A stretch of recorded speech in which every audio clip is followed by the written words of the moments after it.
Ever since Alex Pereira signed with the UFC in 2021, it seems like he's been destined to face off with Israel Adesanya for the middleweight title. Coming from a kickboxing background, not many believe that he would reach the top of the MMA world so quickly. But after scoring a brutal first-round knockout of Sean Strickland at UFC 276, it was clear that the division had a new title challenger on its hands. But the story of Alex Pereira extends further back than his more recent successes in mixed martial arts. This is the rise of Alex Pereira. Born in 1987 in Sao Paulo, Brazil, Alex Pereira's upbringing came in the favelas, specifically in São Bernardo do Campo, an area of real poverty. He's of indigenous descent, coming from an area of Brazil that isn't directly of European heritage. At the age of 12, Pereira dropped out of middle school to take on a job in a tire shop, ending his time in the education system. Pô, não tinha uma condição de vida legal, né? Meu pai pedreiro, minha mãe dona de casa.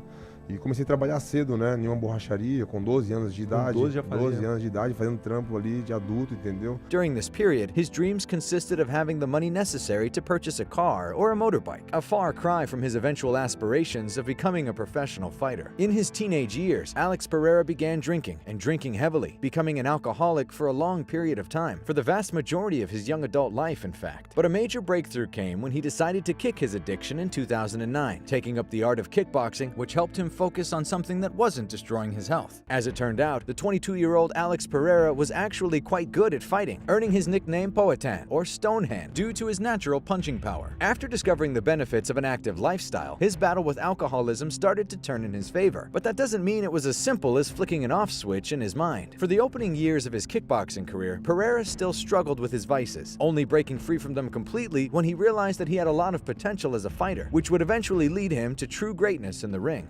Depois eu tava treinando bem e já tava bebendo um pouco, né? Já teve uma mudança ali, mas ainda não era o suficiente, entendeu? E aí algumas coisas ali me atrapalhou. Eu falei, cara, eu tenho que parar de beber agora. Se eu não parar, eu não vou ser ninguém.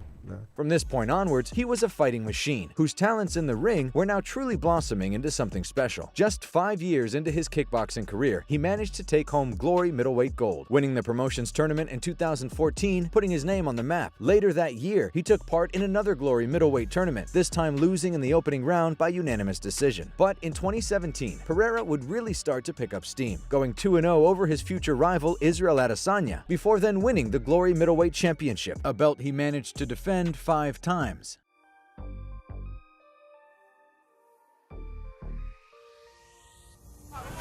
On a right hand, buckles Belgari. He almost went down. Can Pereira close the show? Exploding over the right eye of Belgari. And it's over. Instantly, the doctor says no.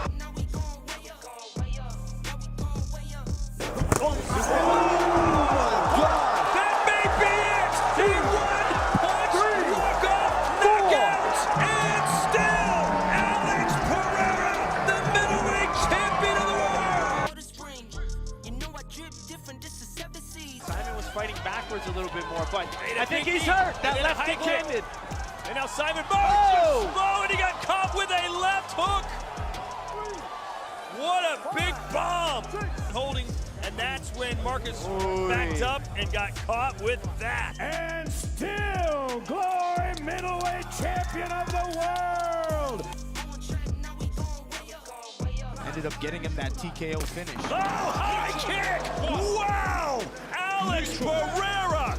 My goodness, and he's busted Wilness wide open. And now Pereira going for the finish! What a leaping knee!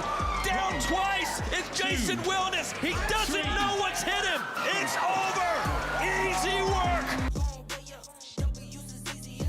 No, his nose is already bleeding. And a left hook right at the bell, and that is it. Hands of stone. Alex Poetan Pereira. That left hook.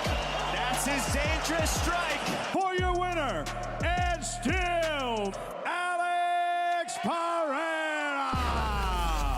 Then, he attempted to prove his pound-for-pound medal by stepping up to the light heavyweight division, winning interim divisional gold before taking home the undisputed championship just a few months later. By this point, he was at the peak of his kickboxing career, a well-rounded striker with one of the best left hooks in the game. Not only had he built up an impressive kickboxing record, but he also became the first fighter to hold 2 belts simultaneously. His pair of victories over Israel Adesanya were nice wins to add to his resume, but the greatest accomplishments of his time in the ring would come afterwards. And by the time he left the sport in 2021, he was a pound-for-pound top 10 member and widely regarded as the finest middleweight and light heavyweight fighter on the planet. But kickboxing alone did not make up the entirety of his goals in combat sports. During his time in the ring, Pereira, like his great rival Israel Adesanya, had been taking a few fights in MMA here and there, testing his prowess in the cage while learning the skills he would need to round out his game. However, in order to be a mixed martial artist, it was clear that there was a lot of work to do. When he made his MMA debut, Pereira was already 28 years old and relatively unskilled in the many areas of MMA, which he would need to improve in order to succeed. And sure enough, the weak points in his game were found out, and in the third round of his debut, he was taken down before being submitted with a rear naked choke. Despite the unfortunate setback, he was not dismayed, and instead, he rallied, returning in 2016 with a pair of knockout wins in his home of Sao Paulo, Brazil, moving him to 2-1 as an MMA fighter. At this point, kickboxing would once again become the priority for him, and he would not make another walk to the cage for about 3.5 years. But when he did, it was clear that Pereira was becoming a different fighter entirely. Returning to LFA in late 2020, Pereira scored a first-round knockout, earning the attention of Dana White and the UFC in the process. During this time, Israel Adesanya, his old rival, had carved out a run of dominance in MMA, becoming the UFC middleweight champion and going undefeated in the division. And when the news came that the UFC were taking a chance on the 34-year-old kickboxer, it seemed like the promotion was hoping to feed him to the last stylebender at some point. But his first two UFC bouts were undoubtedly impressive and showcased a guy who was very serious about fighting, someone who was looking to round out his game and attempt to deal with the more diverse threats that the top middleweights would bring. After knocking out Andreas Michailidis in the second round of his debut with a flying knee and putting in 3 solid rounds against Bruno Silva in his follow-up appearance, the UFC decided to take a gamble on Pereira, giving him a top 5 middleweight fighter. Time was clearly against Dana White and his team, and if they wanted to book a rematch between Alex Pereira and Israel Adesanya in the UFC, they would have to act fast. Sean Strickland was chosen as his third UFC opponent, a major step up in competition, but also one that would potentially answer a lot of questions about Pereira's fighting style. Instead, Strickland chose to stand with the more experienced striker that stood before him. This, as it turned out, was not a great idea. It didn't take long for Pereira to figure out Sean Strickland's rhythm, and once he did, he caught Strickland on the chin with a vicious left hand, before finishing him off just seconds later, earning another highlight reel knockout. As the fight showed, Pereira has a clear striking advantage over the vast majority of middleweights. His timing, his traps, and his clean technique all seem to be on a different level. The longer you spend standing with him, the more time he has to figure out your game, and if you don't take him out of his element, there's a good chance that you're going to get finished. Following his impressive win, the UFC's experiment was paying off, and all of a sudden, a new contender had been established at 185 pounds, a fighter who had earned his place in the top 10 with a victory over a big name. Sure, a fight with Sean Strickland was perhaps the best stylistic matchup that he could have gotten in the top 10, but either way, Pereira showed up on a pay-per-view main card and defeated a top middleweight in stunning fashion. As it turned out, the headliner on the same card was Israel Adesanya himself, and as he quite easily dealt with the challenge of Jared Cannonier, it became clear that there was an opening for a fresh challenge. And so, the UFC 281 main event contest was born. It's a trilogy fight several years in the making, and one that will conclude a saga that has taken place across 2 different sports. Israel Adesanya will, of course, be the betting favorite going in, but Alex Pereira will probably have a mental edge heading into their third meeting. He might struggle with the Robert Whitakers and Marvin Vettoris of the division, but in there with Israel Adesanya, a pure striker like himself, it definitely evens the playing field. And if there's one thing we can say with confidence, it's that Israel Adesanya will probably come out with a less conservative approach this time around, especially with a guy like Alex Pereira standing across from him. And that will just about do it for this video. But who do you think will get their hand raised in the UFC 281 main event? Will it be the tried and tested middleweight champion Israel Adesanya who gets his revenge? Or will Alex Pereira go 3-0 over the last stylebender across 2 different sports? Luckily, we won't have to wait long to find out.